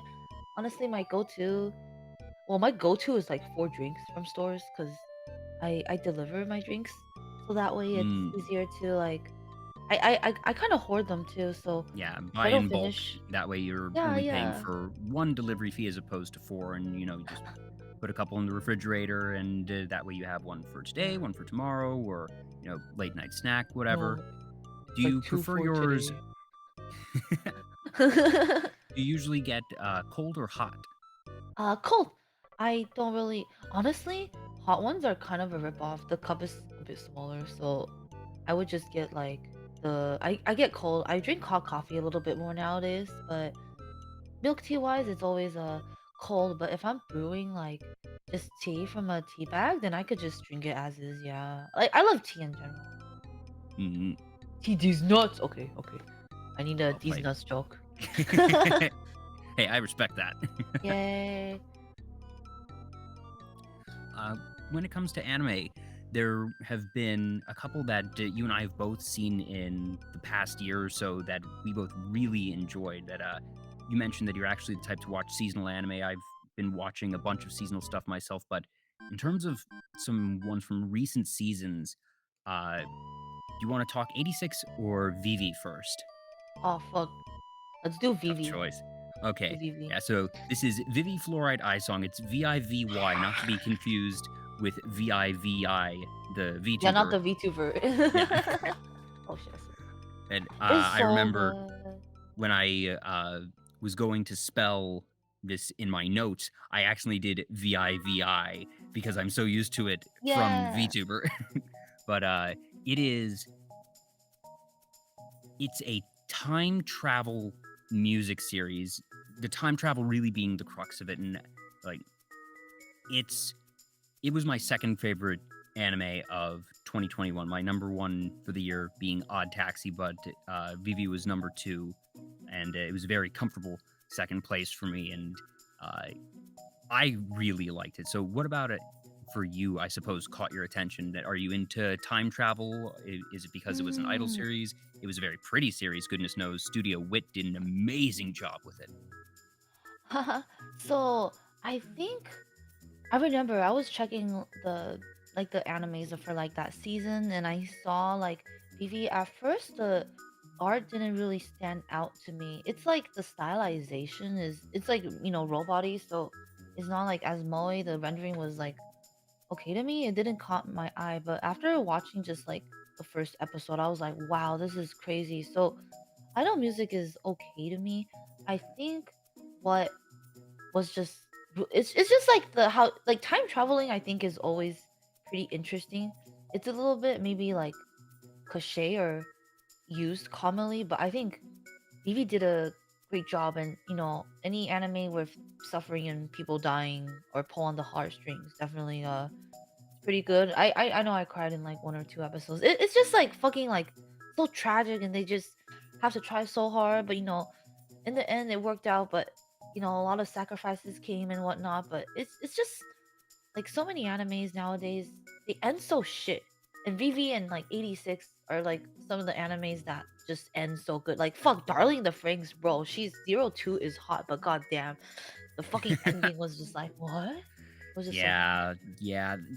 I have mixed feelings about Darling the Franks, but I agree that Vivi ended really nicely, and it's only 13 episodes, so it's a very self-contained series, and it Yeah. has a satisfying beginning, middle, and end. Uh, what I'm about to say is the opening scene, so this is not a spoiler, but basically, the opening of the series is an AI uprising, Oh, and fuck! Yeah, it was that caught my eye. I remember. Yeah, I forgot that it was so like the apopolic or this. It was just really crazy to see because I yeah, think I feel like her whole life or anime in general has always taken like, oh, what if androids take over us humans, and Vivi talked about that, but it was a good twist. Like it wasn't just like mhm, the generic like they attack you. Like there was like reasoning and stuff yeah, behind that it. Yeah. they had they did their world building really well, and they also had the just the overall evolution and reveal of the story was very good. So the crux of it is, as I mentioned, the opening is an AI uprising, and the whole concept is Vivi is an AI who's one of the very earliest, who's designed to be an idol, and that she is sent back in time to prevent the AI uprising, and that is the series of different key events over the course of 100-year span, trying to influence history and Ah, prevent the the bad future and how they get there, and it's so cool. Also, Simple Sugar VT, thank you for the follow. Welcome in. yeah, yeah. It's it's I forgot what I was gonna say, but it's just really good, and like the music is really good. The fight Mm-hmm. scenes are also. Oh, I was gonna say I love animes where they show hints of things and they all kind of tie up, right? Like Vivi is like that. There's like things that happen and then you don't know, and then you like, and something else later happens. You're like, oh shit, these things connect. It's fucking amazing. Yeah. Yeah, they have a lot of things that seem either incidental, or even if they don't seem incidental, you don't necessarily know how they will weave into the broader narrative, but that everything that happens matters, and they they have that payoff at the end of the day where it feels like, oh, I remember that happening, I see how that impacted it, and it's also something that just makes rewatching it better, because I feel like that's something for time travel series or movies in general, that rewatching is going to be a lot more rewarding than your average show, because once you have the full context, you can sort of go back and recognize, oh, that's where that happened. That's why that, you know, ripple affected into that. Yeah, it's so crazy. I don't know. Now I have to rewatch it. You remember so much about the series, but it's been a while since I watched it, and like Yeah, it's been everyone's about like a year talking since it about. came out. Oh yeah, yeah. Like my memory is more clear on like 86 because they just released like that new Hmm. series. But I remember like few friends started like rewatching a part of Vivi, and I'm like, oh, this is still as good as I remember. Yeah, it's really good. So 86 was the other one, as you mentioned. They actually just finished it. That this one was 2 seasons of 13 episodes each. The second season actually stopped after episode 10, and then they took a season off because they fell behind. So instead of rushing out the last 3 episodes, they didn't air it until the end of the most recent season, when it's those couple of weeks between seasons on broadcast. So they were able to do that. It wrapped up very nicely. That one, it seems that a season 3 is going to happen, but It's so good. God, like it's really good. I'm so happy. I was so sad when they took the time off, but honestly, I wouldn't want it to be rushed. It's like how Fate Grand Order, Babylonia, that series, there was weeks in that show where they took like a week or 2 weeks off because they wanted to animate it, and Hmm. I'd rather give them more time because like yeah, it's really good, dude. The opening songs, like this first one, I really like the first one, Yeah. but the second season one, like fucking just grew on me. Now that Mhm. one's like stuck in my head more. I guess for anyone in chat who might not be familiar with it, do you want to sort of give the synopsis? What the fuck? No, you give the synopsis. You watch more Okay. anime than me. The one-liner that I use for this is that it is Attack on Titan with mechs, sort of. That the enemy in question is this inhuman monstrosity that is continuously encroaching upon humanity, and that humanity has been pushed to the brink. The similarities are also held by the fact that the composer for the soundtrack is the same for both series. I believe I think it's Hiroyuki Sawano. I could be Yes, wrong, yes, yeah, yeah, yeah, yeah, yeah. but Okay. it's the same soundtrack, and you can kind of hear it that Sawano has a sort of distinctive style, and it's very intense, very epic, and it fits very well. It's not a ripoff of Attack on Titan by any means. It does a lot of differences, but for a one-liner similarity, that's the easiest parallel to draw. But it's also got some similarities if anyone has seen Code Geass, which is actually my personal favorite anime, where there is Oh, a there is an oppressed group of people who are very much treated as second-class citizens, to the point of even being subhuman by the ruling class, and that they are used as frontline fodder in this is that struggle. Kochi? Oh, okay. And I never yeah, watched it. I only read the you, porn. you should watch Code Geass. It's really good. Oh, okay. It's really good. But I heard there's like plot holes, isn't it? There's like a bunch of plot holes. I don't think there are any major plot holes that I'm. You can usually poke plot holes into almost anything if you look hard enough. I'm sure there's plot holes along the Mm. way, but Oh, gosh. Yeah, uh, CC's hot. Mm. but I don't think there's anything particularly glaring. But I don't know. It's a show that I think that almost anyone can enjoy. That it's got a lot going for it. So that's my Yeah. recommendation. But yeah, so 86 was really, really good.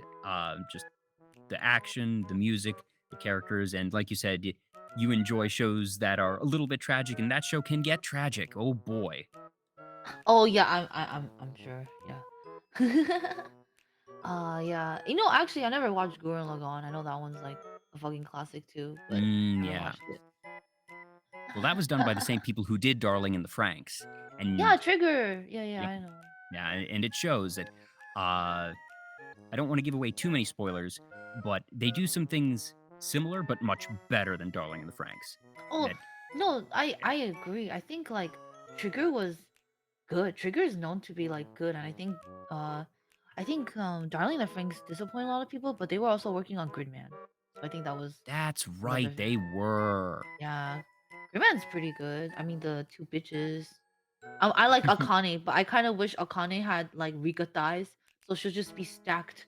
Okay, I need the two to be combined. Fair criticism. I saw Gridman. I didn't see. I think it was Dyna Xenon. Yeah, I saw that one. It's I like did not see not as that good. one. I think the Mm. plot wasn't as good, but I don't know. The art is nice. The eyes are so pretty. Yeah. For 86, did you have any favorite aspects of it? That because you were actually one that initially brought it up when we were talking earlier in the week. So, what about it stood out for you? Let me think.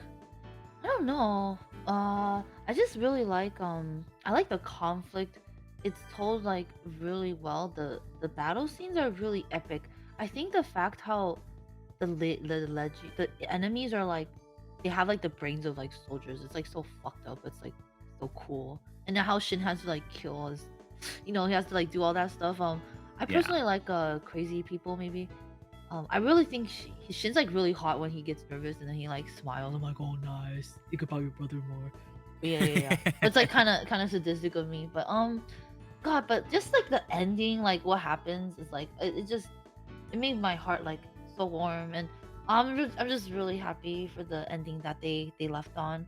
Um, like God, I remember when season 1 ended, it was so fucking hard Oh to gosh, wait for the season 2 the because it was cliffhanger there yeah. was rough. God, it made me so sad. I was just so fucking worried, but I'm so And then I was happy. Like, kind of confused when episode 1 of season 2 happened that I had to go back and be like, wait a minute, did I forget what happened at the end of season 1? And I went back and was, no, I remember what happened. And then it was one of those season 2s where episode 1 picks up in a completely different place and time than where season 1 ended, but then in episode 2 they explain what happened in between. So it was yeah. sort of confusing there, but it was very good. And I can't talk about how season 1 ends because that's major spoilers, but it's very good, very intense. And for anyone who watches it now, they will be glad that they didn't have to wait half a year for the resolution. That was rough. Oh my, honestly, like just watch 86. It's like fucking done. It's so good. Every episode like kind of ends on a cliffhanger. So oh my god, Mhm. the one thing that was so tragic, the fucking titles of every episode was like, what? What do you mean something's gonna happen like this? What? They were very good at writing those to be Yeah, just vague God. enough that you didn't know what was going to happen. But by the end of the episode, you would look at the episode title and know exactly why they called it that. Yeah. Oh, yeah. I heard the light novel author actually worked with the anime team for this, so I think that's probably why the That's good. direction and It's everything is always nice so to hear good. when there's that Yeah. active collaboration because you don't get that with every show. Yeah, there's like I think there's so many animes or whatever where the studio's like, "Hey, let's change the plot to something we like Yumeko, the gambling, Kakegurui, the fucking anime, two Oh, endings did was they like change that? Because I haven't read the original. I've seen both seasons, but no, the fucking I don't know why they did that. Like the both endings are just wrong. It's like the aw. arcs they don't go into each other. It's really weird. Like the manga is Because I enjoyed definitely better. Takegurui. I wouldn't call it, best of all time type of stuff, but I still very much enjoyed the watch. Yeah, I like to watch the girl get horny when she gamble. The bitch is hot though. Yeah. Um, I'm like not that going to was disagree. yeah, I like reading manga a lot because it's not like time consuming. A lot of times for me for Mhm. anime, I'll end up doing like other work during the show. So manga I'm like more focused. But yeah, if you guys want to look at like Kakegurui, the manga art is fucking fire. It's the quality is so high. That's why it's like monthly. But I would say the plot is definitely better in the manga. Mhm. Ah, Yumiko. For me, I like the president's sister, Kirira or something. She's Yeah. yeah. Oh my god, Mm. actually, oh you like the Russian? Oh my god, how about that chainsaw Oh, yeah, man? no. Huh? You want to talk about crazy characters. She's the only one that actually out crazies Yumiko. the rush. Oh, the eye patch girl, where she Yeah. gets excited. Oh yeah, that one's Mhm. pretty crazy. Actually, there's a manga spin-off about her past too, actually, and it makes her a better character Ooh. because she just seems kind of wacko in like the anime. Okay, I Yeah. didn't know about that. I'll have to look into that. Yeah. Oh. I hope they make a season 3 because if memory serves, they had season 2 resolve in a way that, if that's all, it was a satisfying enough ending that it closed all the major plot points at hand, but it was still very clear that it was open for more. But I'm not sure if anything else is in progress. Yeah, I think what happened is like the arcs, because when the anime came out, the manga is so slow. It was writing the arcs, so I think the anime just Like that's the one Mm, thing I don't like about like a lot of the 12 episode animes because they always feel like they have to like end it on some like 12th episode to like tie everything up, yeah, but maybe the because you manga want to have arc, a finale. yeah. You want to have something that feels like it is big and exciting and worthy of the end of a season. That you don't want it to just be another episode, another random episode. Yeah, so um like a lot of animes they tie it up kind of badly. So I think for season 2 of Kakegurui, like that arc there when they're gambling with the stuff, it's still ongoing right now. So I feel like Mm, that's why they had to do like a weird ass ending because I But they don't know if might they'll be make that sense. waiting for it to get farther in the manga, Yeah, yeah, and yeah, then they yeah, yeah. could continue the anime. That at least they don't go. You know, there have been cases where Like One Piece? like One Piece, like the original Full Metal Alchemist, where they catch up to the source material and then just sort Really? of do their own thing. Oh, okay. I'll have to say I loved FMA, but I never Well, watched so was it Brotherhood. all right? Because that's the thing, that Brotherhood is faithful to the manga, and that Yeah. Brotherhood came out after the manga finished.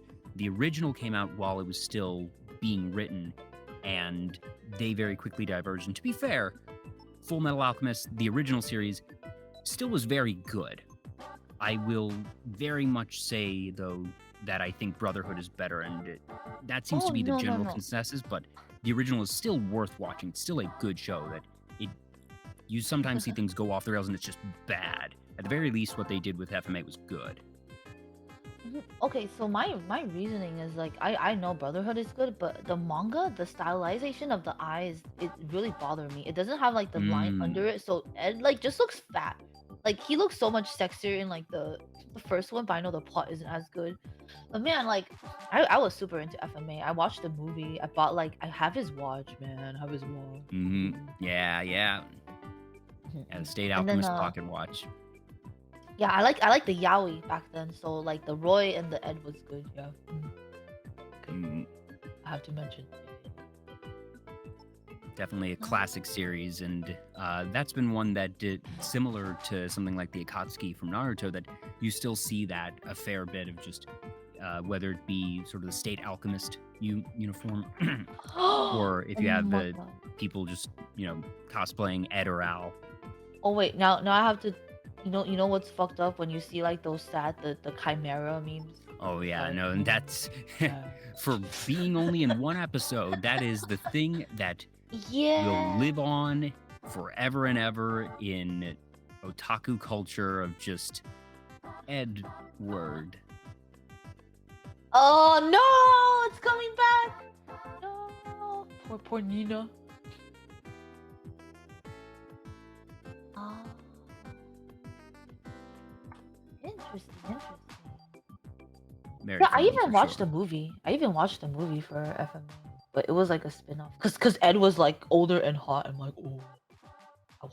Yeah, because the way that they had the end of the original series had them go into our world, and then they had this sort of weird two worlds combined thing, and then Yeah, there was yeah.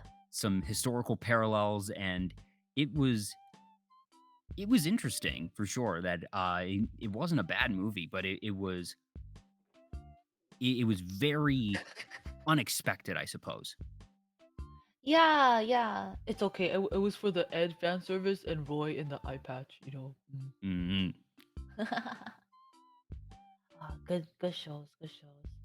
I don't know if Yeah. I miss like long running anime series because for me it's easier to catch up or keep up with seasonal stuff so I don't get addicted.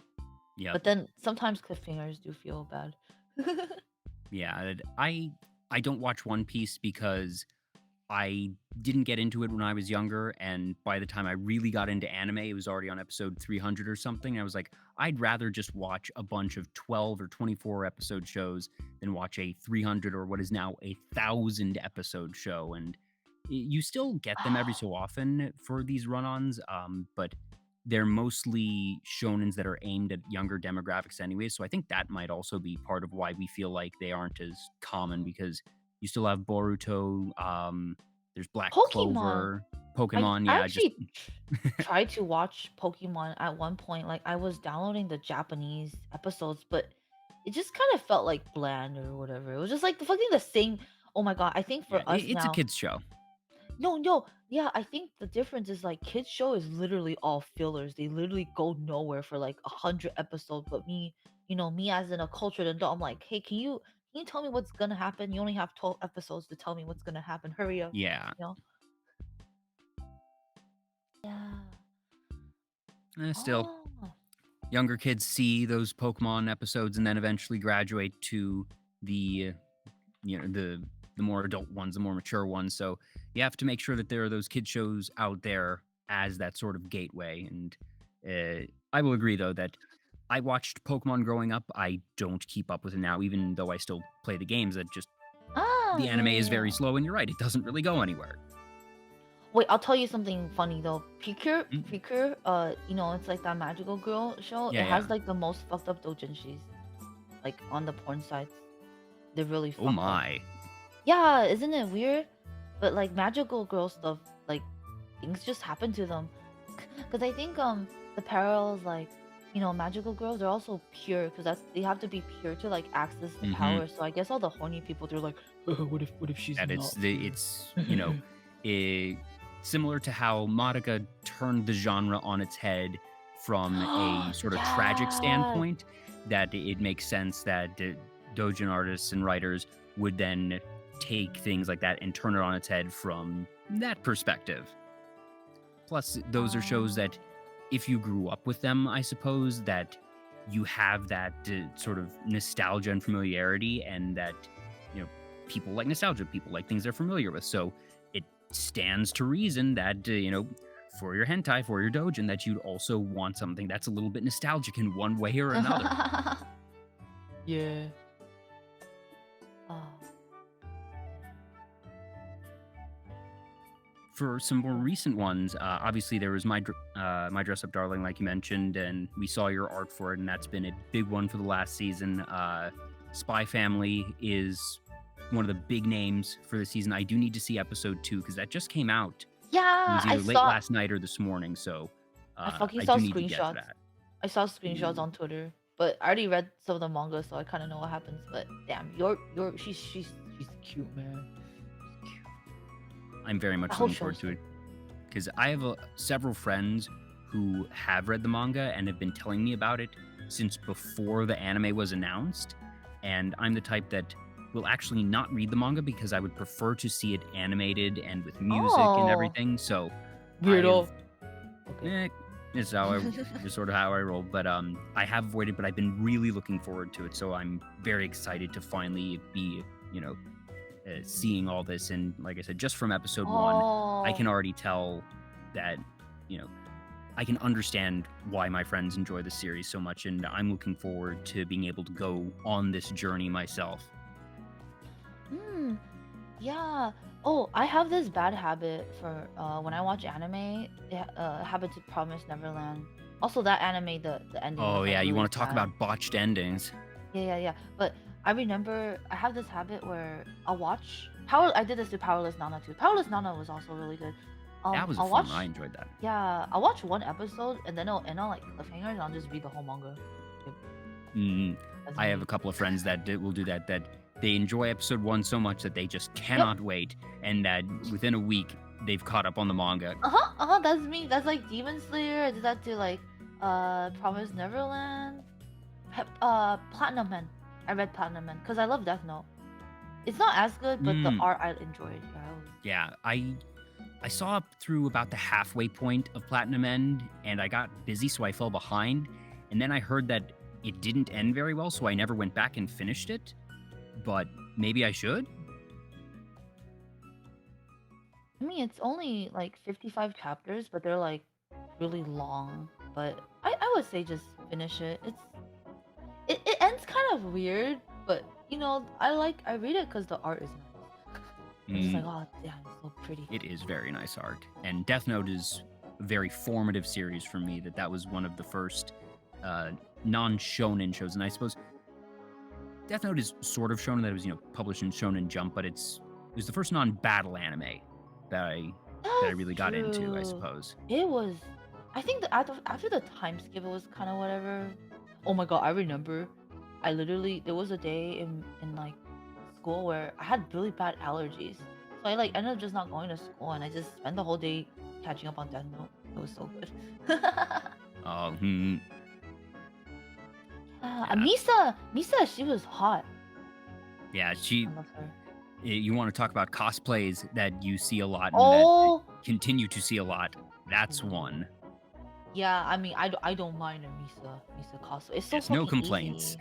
Yes. Yeah, it's a very standard gothic Lolita outfit, and it looks good, and people continue to enjoy it, and I'm just fine with that. But oh my god, I have to tell you, during that whole era, people cosplay really bad elves, right? Oh Like, yeah, well, because Elle was the simplest cosplay ever. It was blue jeans, a white t-shirt, and a wig, and that was it. don't forget the eyeliner. Oh yes, the eyeliner, of course. Yeah, it was really bad because like Fujoshis would cosplay like Elle and like Rai, but then they don't like bind their tits. It was just like, oh Mm. yeah. Oh, Yeah, it's weird to think how long ago that one came out, and that Platinum End. It's sad that it wasn't as good as Death Note, but I suppose Death Note was something that became a cultural phenomenon. It was one of the biggest shows of the decade, I would say, for both the anime and the manga. And it's going to be very hard for any artist and author to top something that gets that big. So I'm not surprised that Platinum End wasn't as big as Death Note, but it was sort of heralded as the successor to it, I suppose. oh yeah. The plots were like pretty similar. It's like the author likes that type of storytelling, I feel, after reading Platinum, but I don't know. I think it's super hard to like always live up to like your first big Hmm. banger, you know? Yeah, for sure, for sure. But yeah, there were some interesting parallels that the main character was sort of the opposite of Light in a lot of ways. That Light had no problem killing, and that he felt that if it was in the name of creating a better world, that he would do whatever he had to. Whereas the Platinum End main character's entire MO is Like a killing bitch. is wrong. It doesn't matter why or how. It's just I will not kill someone, no matter Be what. the And new that it guy. was just the total opposite there. Yeah, it's okay. Light's hotter. But then he gets like too creepy, like in the second part. I'm like, Yeah, you're not wrong. oh. Mm. One of the other Fun. recent ones you mentioned that you're watching, I'm not sure if you've seen the manga as well, is Shikimori's Not Just a Cutie. Oh, I have not read it, but I watched one episode and it already caught my eye. Like I It, haven't even started reading Marin, but I need to do that when I have mm, time.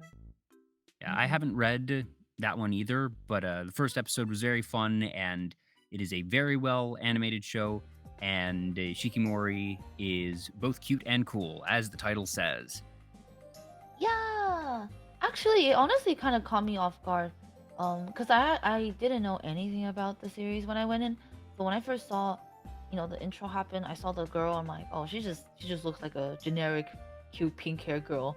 And then she did like that busting. I'm like, wait, that's nice.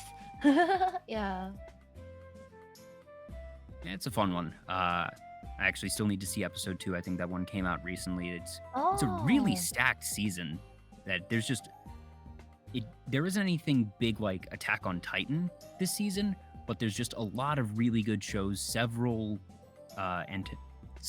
adaptations that are highly anticipated, and a couple of original ones too. So, for all you anime fans out there, we're eating good this season.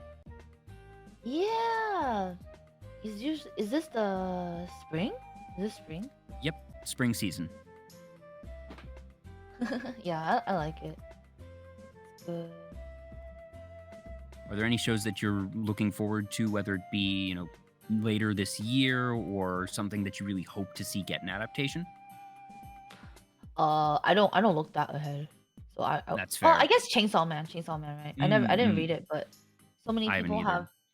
Oh yeah, I'm pretty sure I'm gonna like watch episode 1, and I'll just read it, or I'll just read it right now because she's hot. Yeah. Yeah. Yeah, that's definitely one that I've heard a lot of hype about. So looking forward to seeing that one for sure. Yeah, I love that one. Um, Are there any of these characters that you're looking to maybe do art for or get added to your merch lineup? um, I'm not sure, cause like I mentioned, wait, maybe, but my prints don't really do well. Like my usually throughout my artist career, I never really got super good at like composition and stuff, so prints never really pop off. But the Mario one kind of did, so it's given me a bit more what's it called, confidence. I would say though, personally, my anime stickers do well. So my anime GB pickers, they're kind of like my season of the flavor. Uh, it's like the season thing since it Mm-hmm. doesn't take me too much effort to draw it, and they do pretty good. So usually, if like a anime and I don't want to do too much work for it, I just draw like I just I just do like a sticker. But print wise, I'm not too sure. Yeah, I think I would just draw more Marin. I'm not sure if like the cutie one is gonna pick up, only because I feel her design isn't like as unique maybe as Marin, and I think Marin was just like kind of Yeah. crazy. So yeah, Yeah, and I think that Marin is going to remain very popular for a good long time. That even though it was a seasonal show, my guess is that that one will stand the test of time, and I would also just be very surprised if it didn't get a second season, anyways. yeah. But so much anime. Mm, Wait, actually, I'm curious before we like stop or whatever. How does your how does the back end for your convention stuff work? Because you do It like the industry, right? Yeah, it varies a lot actually. The way that it started for me was I had an internship with one of the companies and started working conventions with them. And then one of the managers from that company went to another company, and one of the other managers went to another company. So I started working for those other companies as well.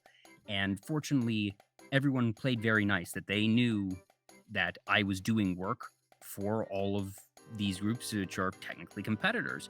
And they were all right with it because, well, one, I was never given, classified information because I was just working events. So Oh, usually anything that I would know would be public knowledge by the end of the weekend. And that I would do everything from managing booths. I started off as just, one of the frontline booth hands handing out, you know, posters or helping sign up people for subscriptions and stuff. Later on, I would help out backstage at panels. So I wouldn't, I was never on stage. I was never presenting anything. But if there were special guests that were coming to the panels, that I would sort of be the handler backstage. I would make sure that if the Were you manager handler who was one? Oh, it'd be if the person from the company presenting the panel needed anything, that I would help and sort of be their runner or personal assistant. I worked for a couple of agencies that provided cosplayers as a manager for them.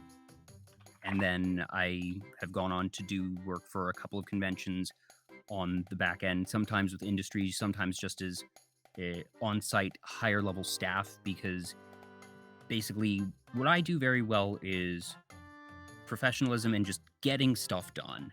That I don't necessarily have any super unique skills, but I'm efficient, I am professional, and I I'm able to get whatever jobs need to be done.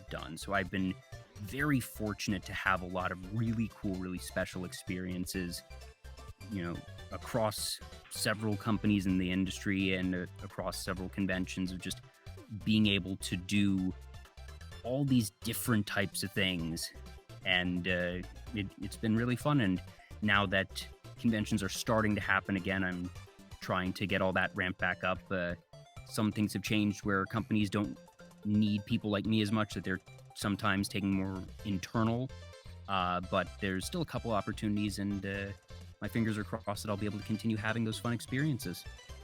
whoa, I see. That sounds like a really cool journey. Damn. Yeah, I hope we get to get some contract stuff. I feel like like the shift after COVID and everything is just really weird and different.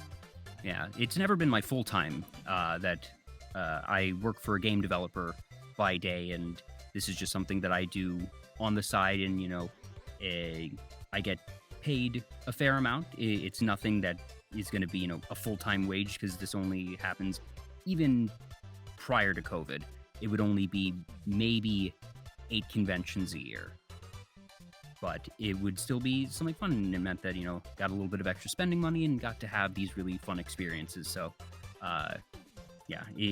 the journey I've had is an unusual one, to say the least, that I don't know of anyone else who has had quite the same experience that I have had.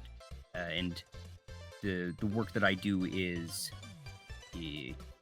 unorthodox, I suppose. It's just there usually aren't job listings for the types of things that I do. It was just that I happened to be in the right place at the right time to start doing these things, and the companies saw the value in having me there.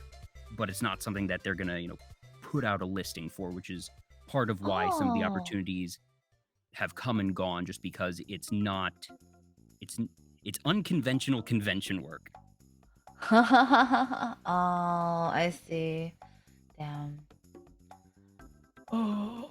Just make another niche. Just get good at like one Yep. more other thing. Be like, oh, I Mhm. have this to offer you now. Take me.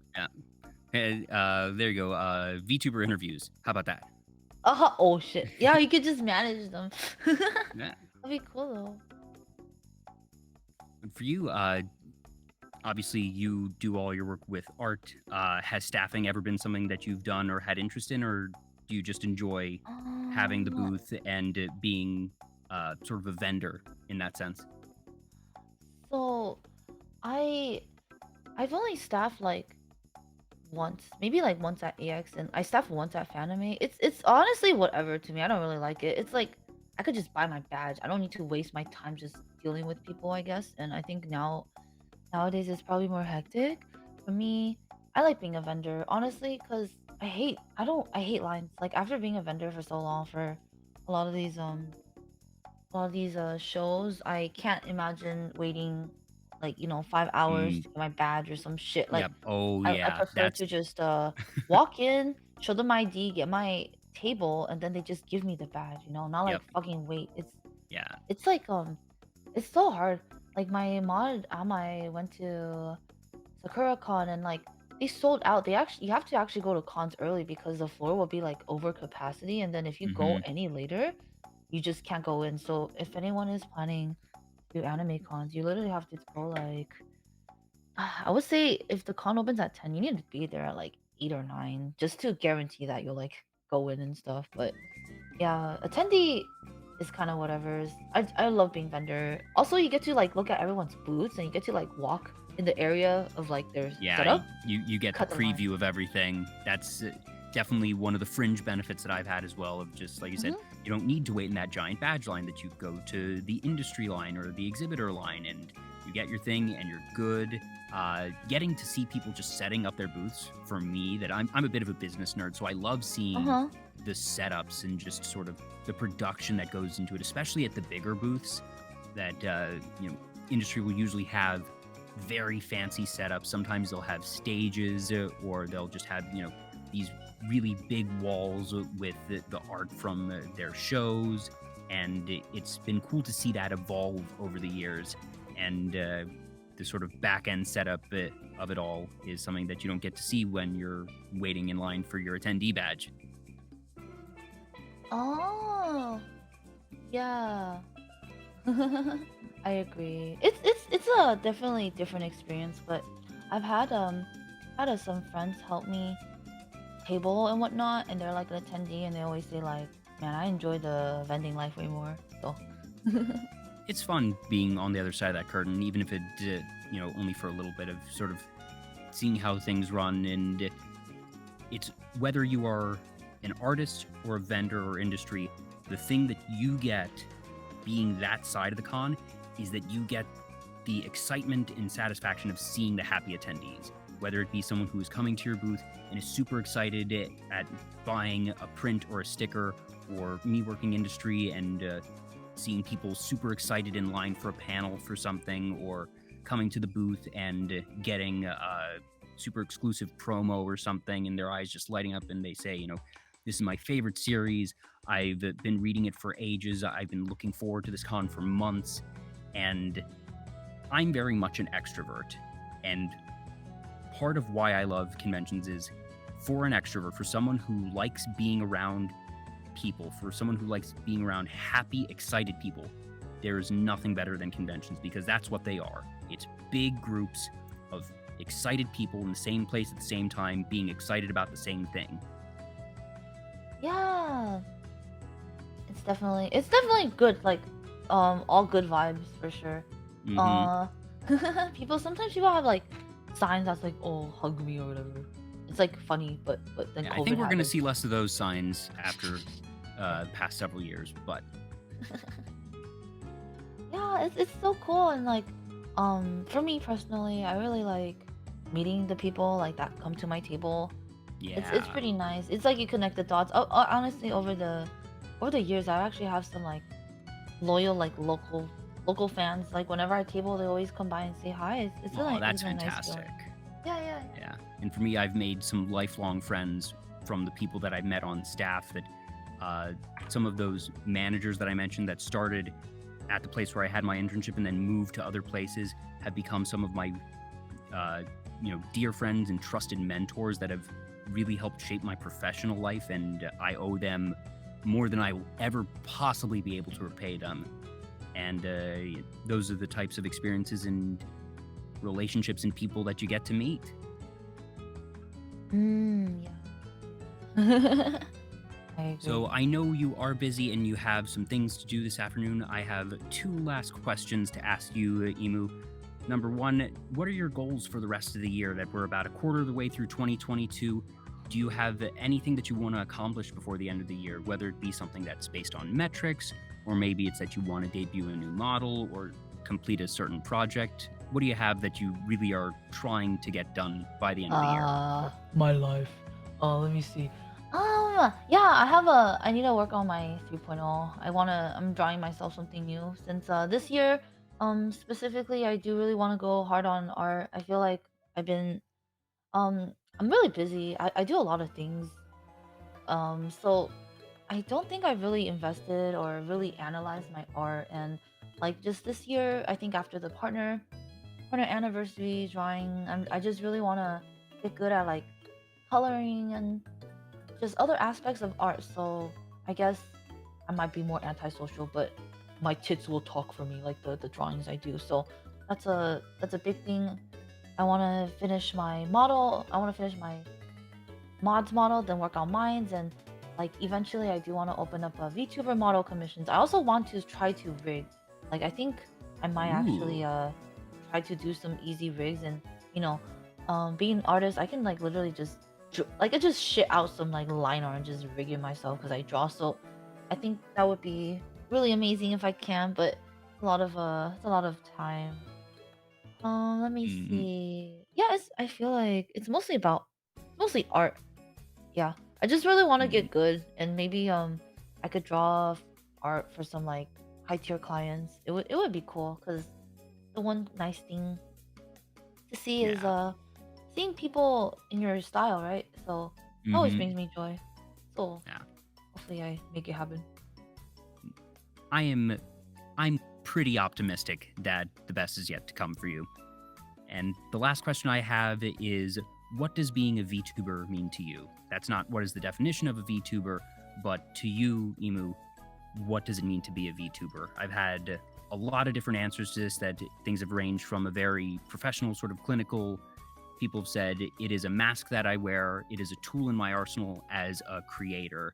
Other people have some more personal approaches where they've said it allows me to embrace my inner child, or it lets me be something that I can't be in real life. And everything in between is totally valid. But people approach VTubing from a lot of different places, and it means something different to everyone. So for you, EMULAPIS, what does it mean to be a VTuber? Let me see. I think for me, VTubing, it's like I honestly think it's just like maybe another way to express yourself, even if you don't like anime. How you know how it's derived from. There's people who, use this. as like a thing to truly express themselves. I started from webcamming, and I don't think I was this horny. So yeah, I can express myself way more as a VTuber. Um, from an artistic approach, I think just seeing something I draw and like come to life and it talks and it's like my art. I think that's like amazing. So like just seeing it like come to life is a really cool part. So like that's why I want to draw like VTubers and stuff. But I think yeah, it's just to I think mainly I feel it's been easier for me to like make friends and just connect and like, talk about stuff. And it's like pretty comfy, yeah. Mhm. I don't know. I always Yeah. ask that question because no matter, I never know what people are going to say before they answer. But when people answer, it always makes sense based on what I know and what I've learned throughout the show. So thank you so much for answering that. That it definitely, it feels perfectly representative of you and of the things that we've discussed here today. So thank Yay! you so much for taking time out for being here on the show. Thank you everyone who's been here. As we start to wind down, Emu, find us someone to raid. Oh, let me see. Thank you While so she much. looks, once again, thank you to folks here in the chat. MPA Dynamite, thank you for the follow. Oh, I hey! Dynamite. that I do these shows, as I mentioned, once a week. I already have next week's show lined up. Very excited for that one as well. So if Oh, you who all is are it? interested, Are you gonna sure, fine. post about it? Okay, I'll okay, give okay. the. I will let you know afterwards because I haven't Oh yeah, yeah, yeah. announced it yet. But I'll let you know that it's somebody with a very different style, but somebody else who's very very fun, and I'm really excited to be talking with Oh, them. yo, that sounds fun. Uh, All So right. if people are interested, you can follow me here on Twitter and on here on Twitch and on Twitter. It's just at Vtuber Talk. Diva, thank you for the follow. And even if you Thank you so don't much, follow me, be Daiva. sure to follow Emu if you aren't Yeah, follow already. me. Do it now, or I'm gonna kill you. And, I have her Twitch and Twitter links here at the bottom of the screen. Just gave her a shout out. And if you scroll down to the channel description, I have links there for her channel as well as for her online shop. If you want to see the different things that we've been discussing, the stickers, the prints, the jerseys, that all those are available online as well. So be sure to support Emu. Yeah, thank you guys. Yeah, I want to raid Scratch Dumpling. She is actually like the first girl female streamer I befriended through Fake Rent Order when I first started streaming. She's like making dumplings right now or something. I wanna support her. So it's just SCRATCHDUMPLING. Yep, yeah, I copied the exact word. Mhm. Yeah, follow me. Yes, there is. Oh, I see it. I missed that. Yeah. Yeah. Awesome. Perfect. Well, Emu, once again, thank you so much for joining me today. This has been a blast. I hope you had a good time as well. I hope all of you in chat enjoyed. This will be up on YouTube in about a week if you missed anything or if you want to be able to watch it again later. But it will also be here on Twitch for 2 weeks before the VOD goes away. But that's why I have the YouTube for a more permanent archive. So thank you all so much for joining us today. I'm going to be going to the outro screen, but we'll be rating Scratch Dumplings. So please stick around. Have a fantastic day, and I will see you all next time.